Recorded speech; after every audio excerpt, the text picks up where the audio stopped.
In front of us here are cards fresh from my recent eBay and COMC auctions. These packages are unopened, unsearched, and almost certainly contain my next treasure trove of PSA 10s. Along with those are a few PSA set registry and PC pickups. So let's rip into these packages and find out.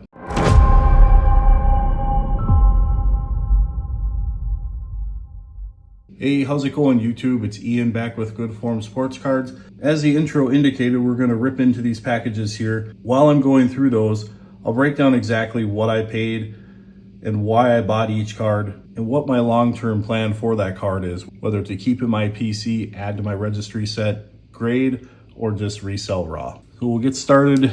This here is the usual box from COMC. These are going to be some eBay pickups, and I believe most of these are going to be registry set items for the 1970 top set.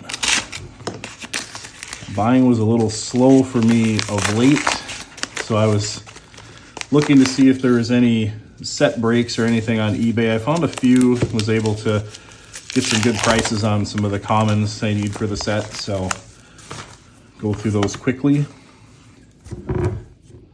So we've got Ed Brinkman, PSA 8. Hear my elbows squeaking here. We got the White Sox rookies of Johnson, Lazar, and Scott, PSA 8. And Jose Arcia, PSA 8. We'll be adding those to the 1970 Topps registry set. I think I'm just under 20% complete going into this mail day. I will be posting at the end of the video my progress, where I stand live, or I should say where my progress stands after adding every card from the mail day to the set. Next we have here Frank Culici, I'm not sure how that's pronounced, PSA 8.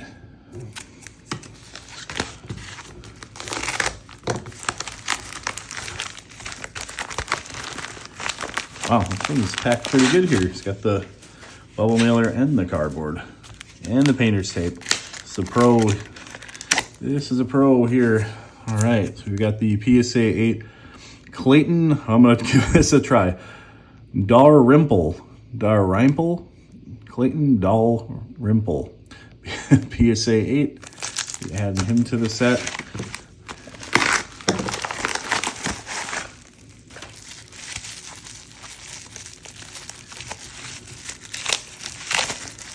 I've really been looking at this set a lot lately too, kind of trying to get back into it, look at some of the Hall of Famers that I've got to try to bid snipe here, and I figure why not just continually try to snipe them until you can pick one of them off here or there at a good price. So back to it here, we got Jose Azcu, PSA 8.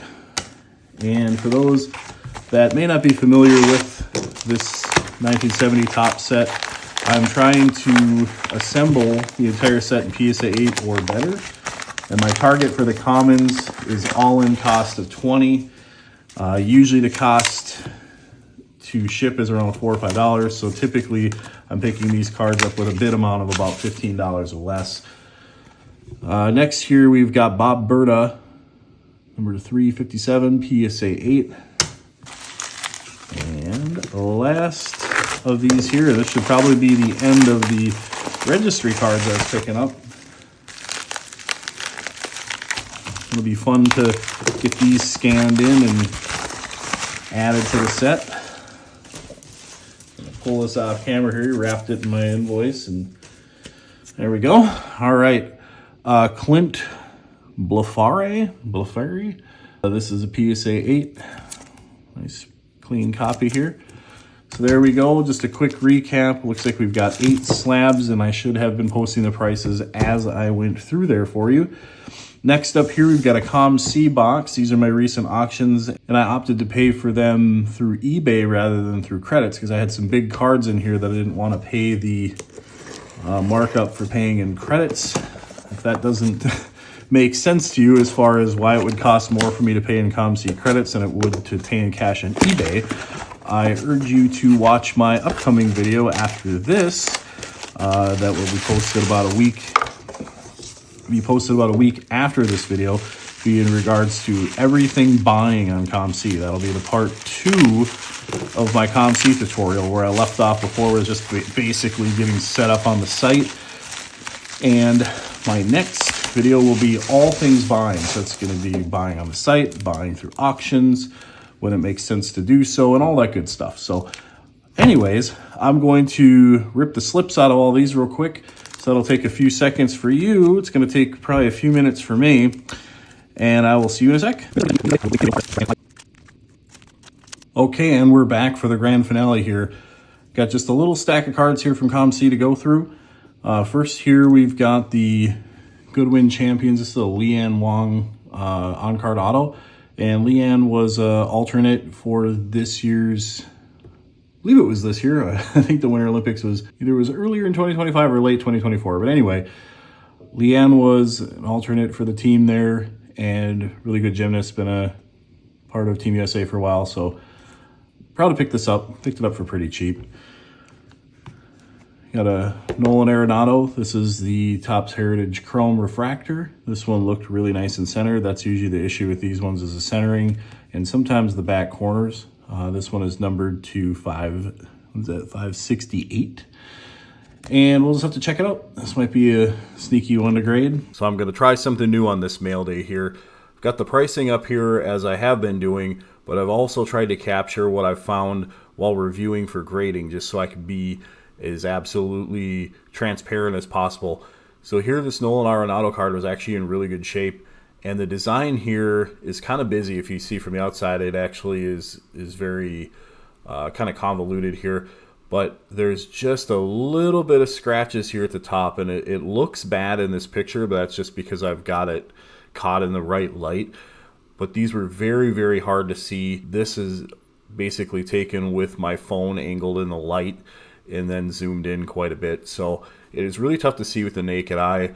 After inspecting this for a little bit, I almost thought about grading it, but this certainly would not grade well, maybe an 8 at best. This one I'll probably just resell raw. You can see it's a cheap card. I'll just disclose to somebody that's got some surface wear here listed as EX condition, and move on to the next.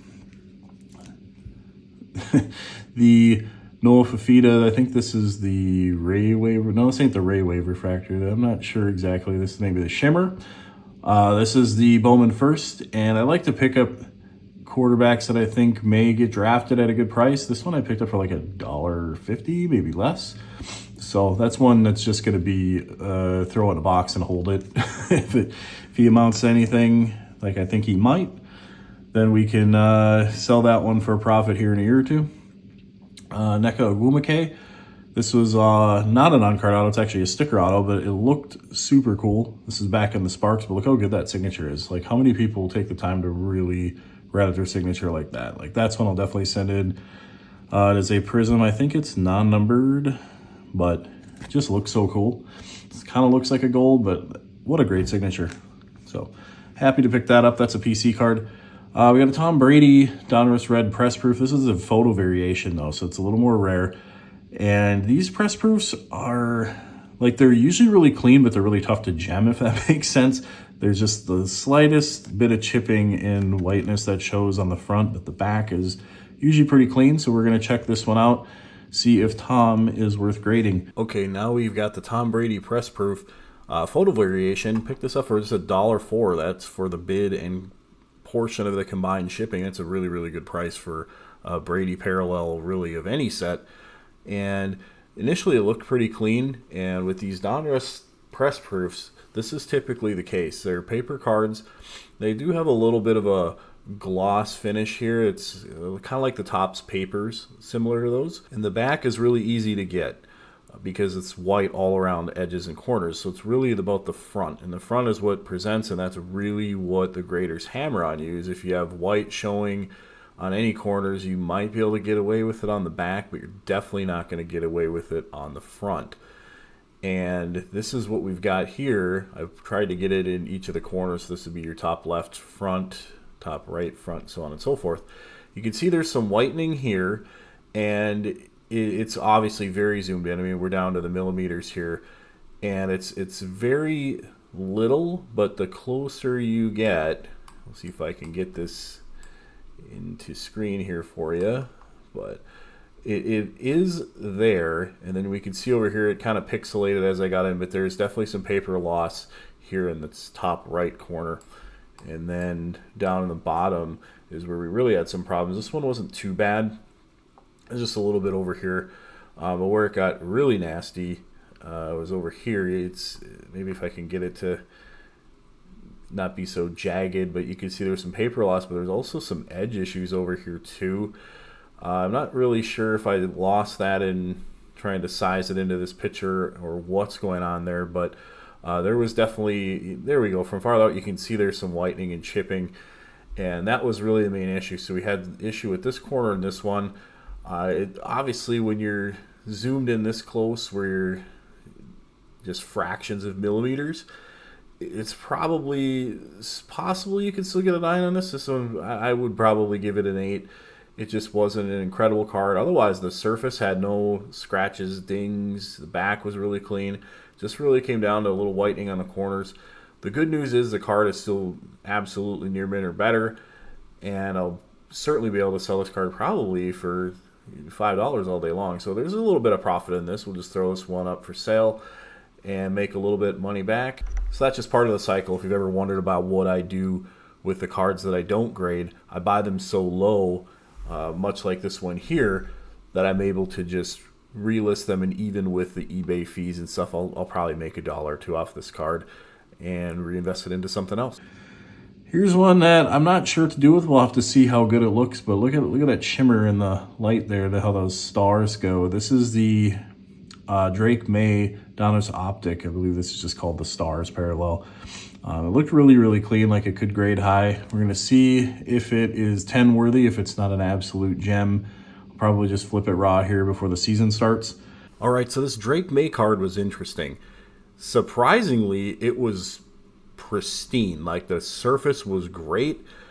These optics, especially these star parallels, they're really busy and they're hard to examine the front surface because it looks like those stars, when they're not refracting, they kind of look like smears, or like maybe like some oil or smudges or something was left. So you really have to work that in the light and make sure that what you're seeing is part of the card design that's below the gloss.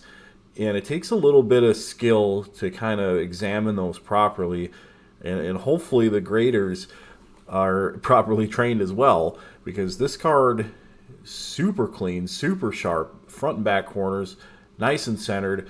Top to bottom centering is not perfect. It is measured within tolerance of the 55-45, but you can visually see it. And I just feel like if it affects the eye appeal a little bit, which I don't think it makes it look bad, it actually looks okay. It's hard to detect, in my opinion, but you never know. So I have this at a 9, like a strong 9, soft 10. The only thing I found on this, and I'm actually glad I've done it, is on a lot of my videos that I've done as far as my grading reveals, and when I have the pre-grades in there and I talk about the print lines and the roller marks on the backs of cards, they're really, really difficult to spot, and they don't always show in the light. This is the best I could get it to show, but if you look right here, you can see they almost look like scratches, but they are not in the surface really. It is like on the card in a weird way. So like if you kind of shine the light here and you were kind of just looking at it quickly to look for like nail marks and stuff like that, you would completely miss these. You have to hit them in the right light at the right angle to kind of get them to kind of pop out a little bit.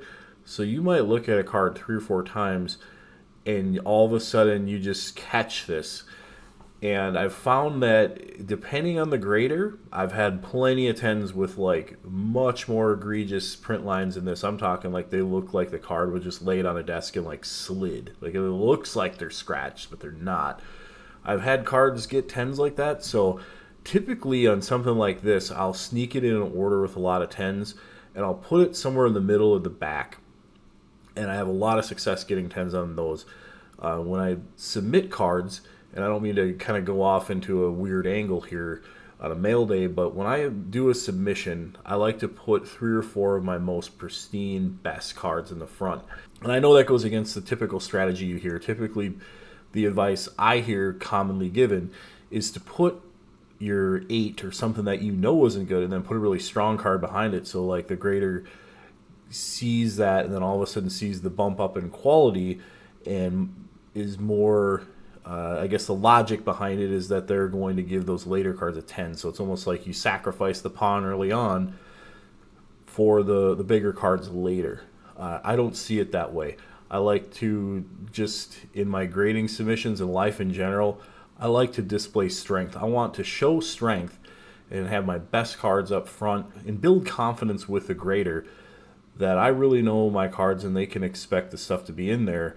And my logic behind sneaking this in later is that after they've seen 6, 7, 10, 15, whatever, really pristine, just fresh, crisp, clean card, they might be, at least in hopes, I know it doesn't always happen because sometimes you just have a very, very experienced grader that is just really, really critical, really, really hard. But I do believe that when you're dealing with humans, you can build their confidence. They're going to go a little bit quicker over this. They're going to look at it and go, yep, it's another one of these clean cards. He is, yep, this is in line with what he submitted here, and I'm not really going to draw the attention here. I'll listen to any theory, but that's what's been effective to me is I'll usually save cards like this that have the roller marks, and I will bury them in a bulk submission, like 2 at a time. So I don't send them all at once. So that way if I get like a really, really strict grader, I just get dinged on those 1 or 2 cards, and it's not like your whole submission goes down the toilet. But I'm really glad that I was able to find these and show you guys what I talk about when I say looking for roller marks on the back. You see this a lot with Select, a little bit with Optic, and a little bit with Prism. But for me, it's usually Select, and believe it or not, it's Select Hobby. Retail surprisingly has less of them, at least in my experience. But that's the Drake Maye here. Again, overall, I believe this is a strong 9 or a soft 10. This will be definitely one I'll be sending into PSA. All right, Norman Smiley. This is definitely a PC card. He was, he's fun. I don't know how to explain him. You'd have to, if you know, you know. He was a WCW classic back in the day. I'll throw a little clip up right there. You have it. That was Norman Smiley in his prime, Mr. Big Wiggle. I thought it was really cool. I just saw this card hanging around with his auto. I'm like, how often do you just see this out for auction? So I'll just pick that one up. I'm never going to make money on this, I would assume. Just something where I really like getting cards in these mags that are sealed. That to me is just as good as like a PSA 10. It's like perfect and uncirculated, untouched as you can get a card to be. Happy to add Norman to the collection. We'll just throw him in there. And that's something that's just kind of fun to throw, or kind of fun to show your buddies. All right, so we got a Ken Griffey Jr. Topps Chrome Refractor. This is not a playing years refractor, so it's not as expensive as you would think, but it looks really nice. It is licensed, and it does have the Mariners logo here. It looked nice and clean, so we're just going to have to see if there's any scratches or print lines or any surface issues. So far, it looks pretty good, though. All right, before I get into the details of the Griffey Jr. card here, I do stand corrected. I just said that this was not a playing years refractor, but in fact it is a playing years refractor. It was the very last year that Griffey was an active player. It's a 2010 Topps Chrome, and Griffey retired in 2010. So this is the last playing years refractor of Ken Griffey Jr., which makes it much more collectible and much more sought after. So here you can see I bought it for $7.89, which is really, really cheap. If we looked at raw comps, they're anywhere from about $12 to $18, usually in there. So this would be one, if it needed to just essentially be raw flipped, I'd make a few dollars really, really easily, possibly even double my money.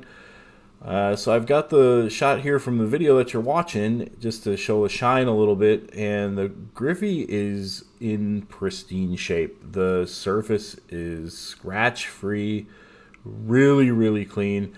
It has a little bit of what I like to call the refractor gunk. I don't know if you've ever seen that, but it's kind of a little tacky sometimes if you have it in like a top loader with a penny sleeve. The penny sleeve kind of sticks to it a little bit.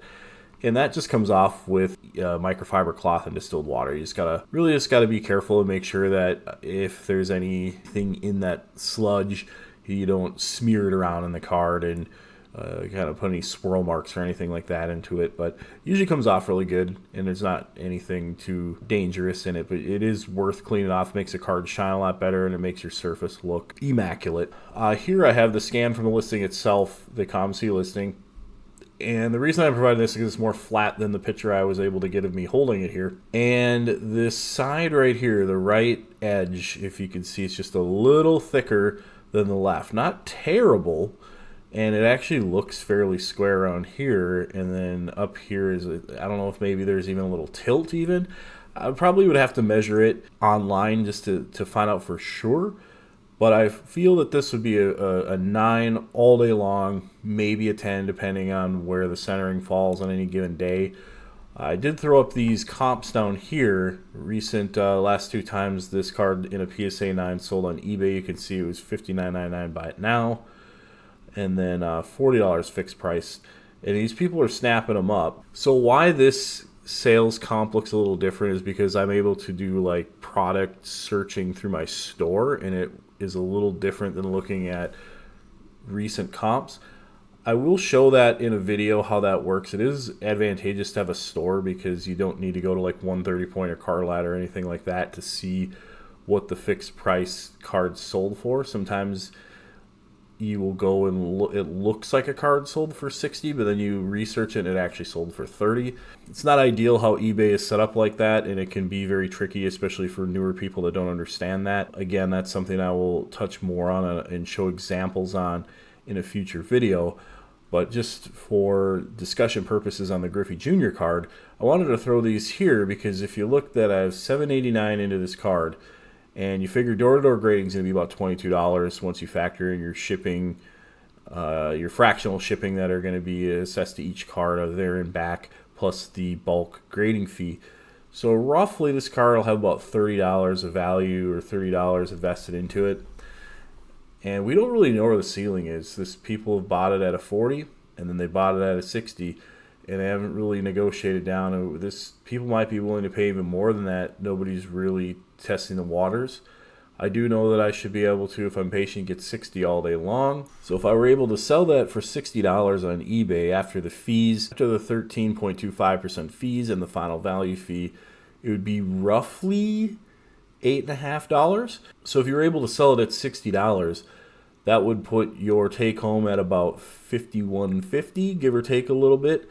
If you had $30 into it, you're easily making $21, and that's on a PSA 9. So there's a lot of room on this Griffey to do really well. If that card gets a 10, you're really cooking. So this would be a good example of what I'm trying to look for when I'm buying cards is, can I break even or even make a little money on a 9 when I'm pushing for those 10s? Because getting a 9 on this card is going to be favorable for me. An 8 probably would be really close to your money back. If not, you'd lose just a few bucks. But this is a really, really strong buy. This is exactly what I'm looking for and a really good example of why I wanted to spend a little more time on it and show the comps here and what my line of thinking is when I'm buying these sorts of cards. And here is the beginning of what I'm excited to show you. We got a Patrick Mahomes. Doesn't look like much. It's a Donruss Elitist. I believe it's the blue, but it's serial number to 10. And I scored this card at like a really good price. I think it was like 50 something if I remember right. And it looked really centered and clean. So how often can you get a Mahomes that's clean for that kind of price? I'm hoping it's gradable. I'll check it out off camera, really examine it and see. Even in a 9, I'd probably still grade it. But a 10, this card could be just an absolute monster. You don't really pick up Mahomes cards number to 10 that cheap. I'm not sure what happened. It was just that perfect time before football started to ramp up a little bit, and it was just right in the doldrums of summer, just nothing going on but baseball, and I just think I caught people sleeping one day. So it's a love-hate situation with the Mahomes. So as you can see in the picture here, there's some damage. It was one of those things where I looked at the front, and the front surface was great. Corners were nice and sharp, no whitening at all. And these Donruss Elites with their foil front surface are really, really tough.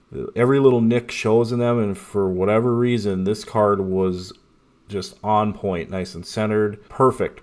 And I thought it was just formality to look at the back. And typically on these, you look at the back, and there's going to be almost certainly whitening on some of the corners. It's a lot like how that Tom Brady earlier in the video was, but that it's like that on the back. So you'll have a little bit of white but you can get away with a little bit on the back. So I was very optimistic when I looked, and then unfortunately when I did that, you can see there's just this little impression here, and this looks like it's a deeper scratch. You can't really see it. I mean, it's showing here, but I think if it was just that without the dent, this card would gem all day long. With that dent there, I just don't even see it getting a 9. That's pretty egregious. You can see it plain as day. I'd be lucky to get an 8, so this would definitely be one I'll probably put in a mag and sell to somebody that wants it raw. Of course, disclose the damage. You don't want to make a video about it and say that you practice good form and then try to stick somebody with that unknowingly. But that's the situation with the Mahomes card there, and unfortunately it's not going to be the big money maker I had hoped it would be, but buying it at $67 should be able to easily make probably 10 or 20 in profit back, which that's in the 20 to 30% profit range on a raw card is fine with me. Unfortunately, the Patrick has a little ding there. There's not much you can do about it. A little trick you can do, if you have a dimple like that on the thicker plastic or higher gloss cards, when I'm talking like Optic, Prism, and Selects, if you have something like that on the front, you can actually put that in like your window, or maybe, and I wouldn't say your porch because it'd blow away, but you get that in some really, really good sunlight and just let it cook, and it kind of gets the oil can effect and will pop out. It's not every time. I mean, if that impression's really in there and it's really compressed the card, they don't really come out, but a lot of times you can make those look almost non-existent. They'll just pop out or just get a little bit better and not be as nasty looking. So that's a little tip if you have anything like that, or if you have any cards like those and want to, improve those sort of situations organically without the people that are like surgically repairing their cards. I certainly don't go that route, but there are little things where you can just use basic everyday heat to just get that to pop out without damaging anything. So that's it. The Patrick Mahomes, unfortunately, not gradable. Here again, something same or similar. We've got the Score Hot Rookies Travis Kelce to 99 auto here. So this is a rookie auto of Travis Kelce. I got this one for I think around 153 or something like that. It looked really clean as well. So this would be one where if I could get this one in a gem, that would be awesome. If not, I don't know what I'll do with it. We'll have to see. I'll throw up again here what I think it'll grade and then what I intend to do with it. But a PSA 9 might be worth it. Numbered to 99, probably not. If I don't think it'll gem, I most likely would either just send it into PSA DNA. If I think the auto will get a 10, just try to get like the Travis Kelce rookie auto with the auto 10, or I will probably just sell it raw early in the season or maybe even during the playoffs. So I was going to make a Taylor Swift joke here, but I just don't have the heart to do it. You can see the Travis Kelce here in front of us. And we'll start with the corner here. I can live with this. It's definitely, if you look in this section here, would be definitely a 9. I don't see them allowing this with the amount of whitening you can see. And there's a little bit of a paper loss. You can see the corner is sharp, but the color here with the stippling in the back is just gone. So unfortunately, Travis Kelce is not going to grade well. And what really bums me out, and this is unfortunately the downside when you're dealing with COMC, is when you're looking at an auction, it's not like you're buying from a smaller buyer. You, I suppose, could ask them questions, but the cadence in which they get to them, my experience has been, if they respond to you at all, it's going to be, by the time the auction ends, it's going to be gone. I've never tried reaching out to them and said, hey, can you give me other photos or anything like that? And I don't imagine they will. They don't do returns. It's just is what it is. The nice part about buying from COMC is you don't get any games. If you bid on something, they ship it. They don't cancel it. They don't say, oh, I dropped the card and now it's damaged and I can't ship it to you, or any of those crazy nightmare stories you hear about happening to other people. when they get a good deal and snipe a card, and all of a sudden the seller just says, you know what, I'm just not going to. And the seller comes up with any kind of story not to ship the card because they didn't get the price they wanted. Dealing with COMC, I never deal with that. However, you get stuff like this where sometimes people do unload their crap there, and this is a good example of it. Somebody that had a card this big knows what it is. And you can tell here in these bottom two pictures, there's a little crimp mark here and a little crimp mark here. And what it looks like to me is this person bought it slabbed, attempted to crack it out, probably resubmit it and make some money. And during the crack out process, they pinched the bottom, because this is the bottom. If you're looking at the card from the back, this is the bottom right corner and this is the bottom left corner. And you can see the marks are about the same size, dead ass consistent. This card definitely got pinched. And it's unfortunate that COMC didn't catch it. They're humans. It happens. I'm fine with them not catching that this is an excellent, not near mint. They're going through hundreds of thousands of cards and they're quick glancing at them, and it is what it is. It's just a series of unfortunate events, and it ends up on my doorstep, which bums me out. But the card's not a total loss. Like I said, I may just grade it. The auto's nice and clean. I might just send it in to get the card authenticated with the auto 10 and do the best I can with a bad situation. You still have a rookie auto number to 99. It's a good looking card, good colors. Other than the bottom of this card getting slammed in a screen door, kind of a Taylor Swift joke there. That's the best I can do with a bad situation. A little bit bummed out with this card. That was the big one of the order. And much like I was talking about earlier on the Mahomes about that I would disclose what I found so that somebody doesn't get stuck with my junk unknowingly. I was on the receiving end of someone trying to sneak their junk through the system, and it worked, and now I'm stuck with it unknowingly. So that is the hobby full circle in this video for you there. We'll get back to it. We'll have to see.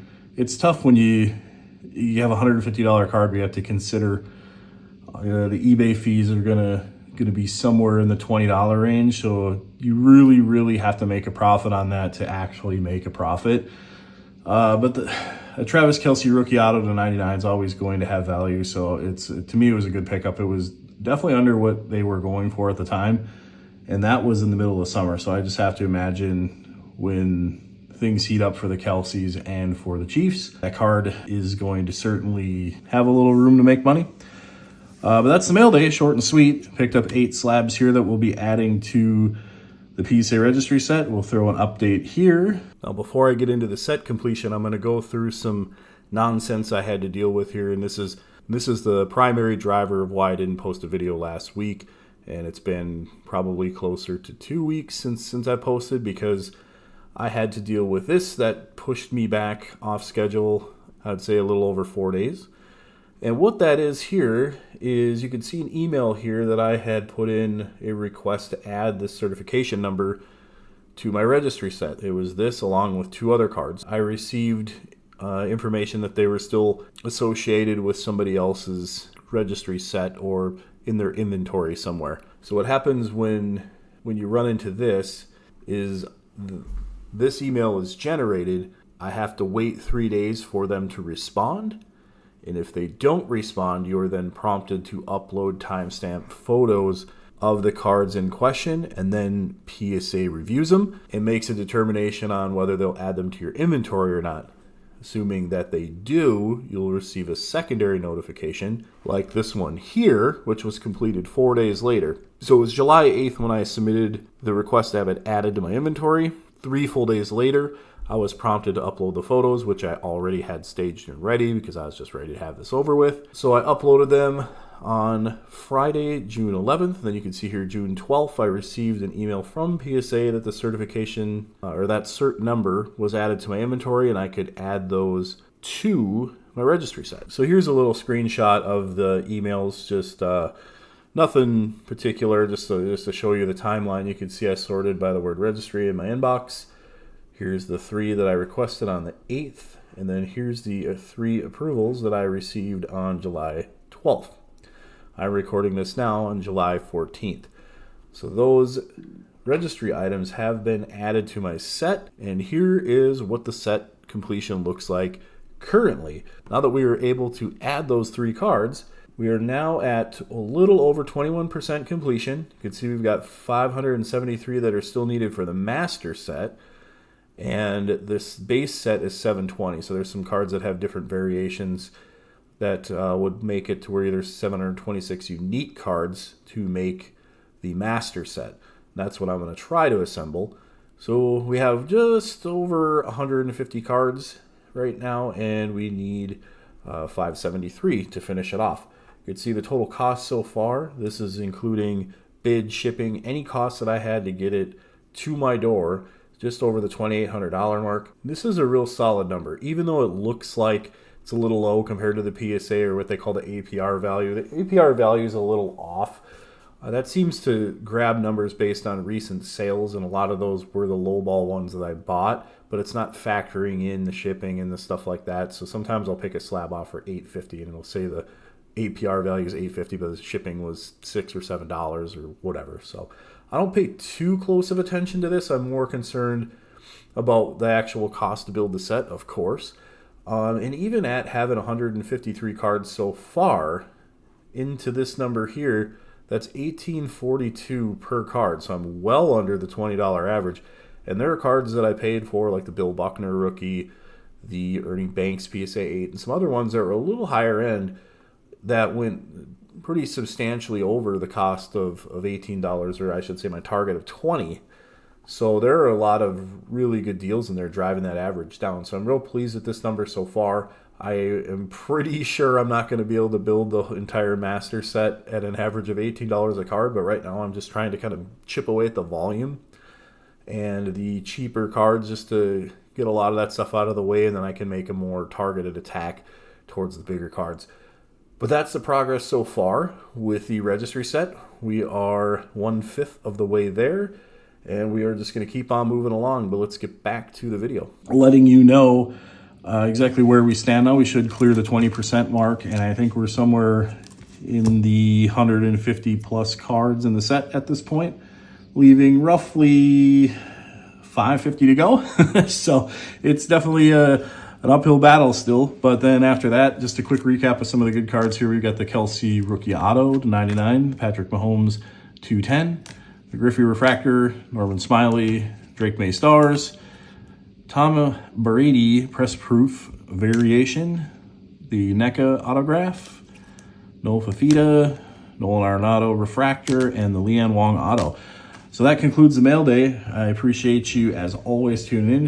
If you're new to the channel and enjoyed this, hop in the comments, let me know what your favorite card was. If you are an OG of the channel, let me know what your favorite pickup was here. As always, like, comment, subscribe. Anything you can do to help the channel is very much appreciated.